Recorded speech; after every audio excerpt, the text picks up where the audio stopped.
প্রিয় ছাত্র বন্ধুরা, দীপঙ্কর ডিএসআর চ্যানেলটিতে আবারও তোমাদের স্বাগত জানাই।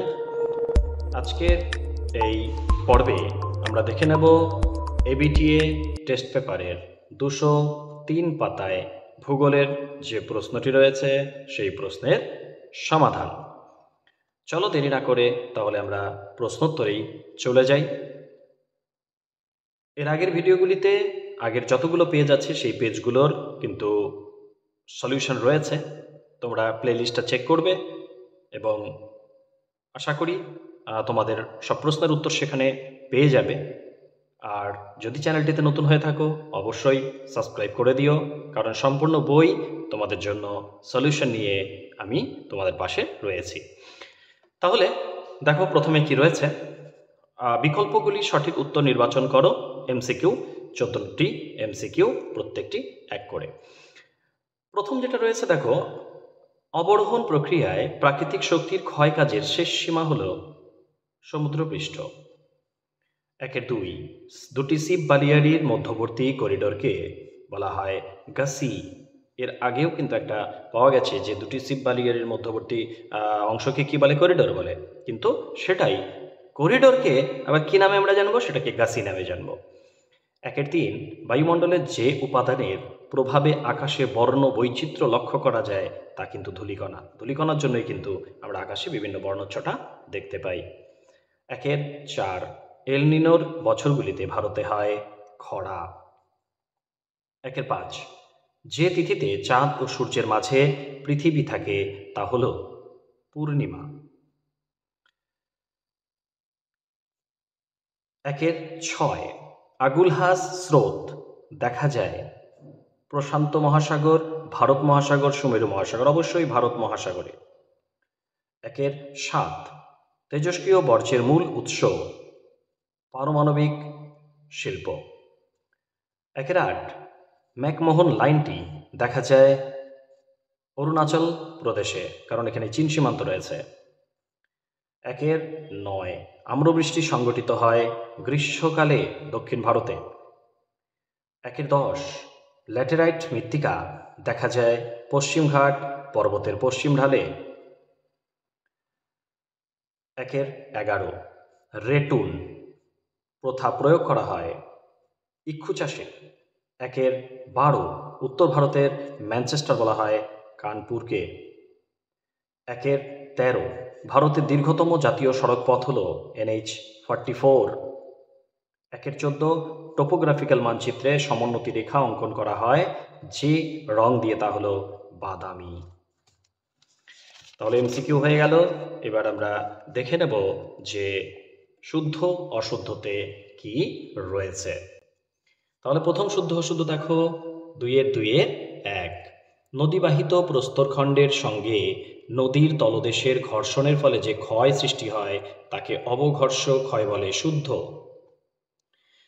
2-2 বালুকাময় মরুভূমিকে সাহারায় রেগ বলে, অশুদ্ধ, আর্গ বলে। 2-3 পর্বতের প্রতিপাত ঢালে শৈলোৎক্ষেপ বৃষ্টি হয়, শুদ্ধ। 2-4 ডিডিটি একটি বিষহীন বর্জ্য, অশুদ্ধ। 2-5 কুমায়ুন হিমালয়ে হিমবাহ সৃষ্ট হ্রদগুলিকে কয়াল বলে, অশুদ্ধ।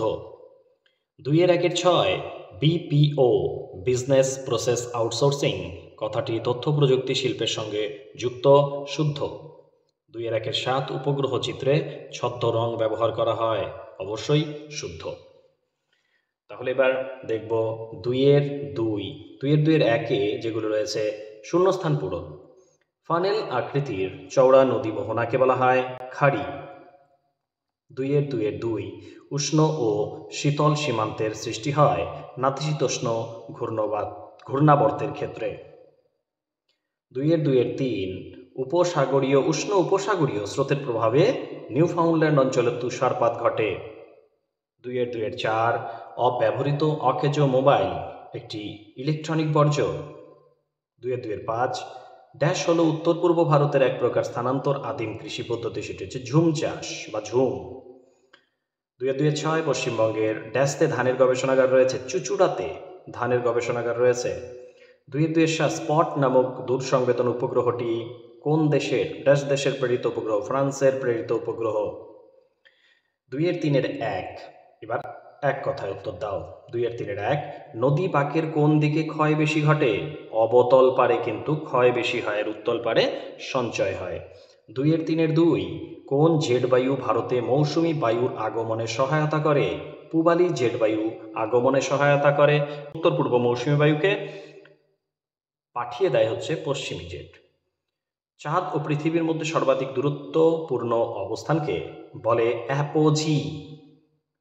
2 এর 3 এর 4, দুটি পরিবেশ মিত্র বর্জ্যের উদাহরণ হলো ধানের খোসা, সবজির খোসা ইত্যাদি।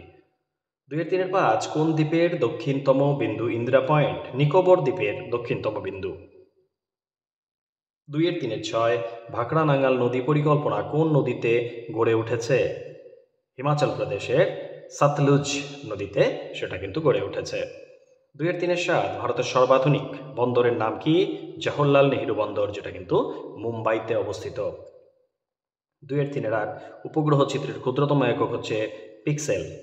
এবার আমরা দেখে নেব ডান দিক বাম দিক। প্রথমে রয়েছে দেখো 2 এর 4 এর 1, কফি। কফি অবশ্যই চিকমাগালুর। আধি, আধি হচ্ছে রাজস্থানের ধূলিঝড়। কোলেরু হচ্ছে অন্ধ্রপ্রদেশের একটি হ্রদের নাম। আর ডেকান ট্র্যাপ হচ্ছে কৃষ্ণ মৃত্তিকার জন্য প্রসিদ্ধ, বা ডেকান ট্র্যাপ কৃষ্ণ মৃত্তিকা ওখানে পাওয়া যায়। এই ছিল আমাদের 203 পাতার সমস্ত শর্ট কোশ্চেন। তাহলে তোমরা এগুলো প্র্যাকটিস করবে।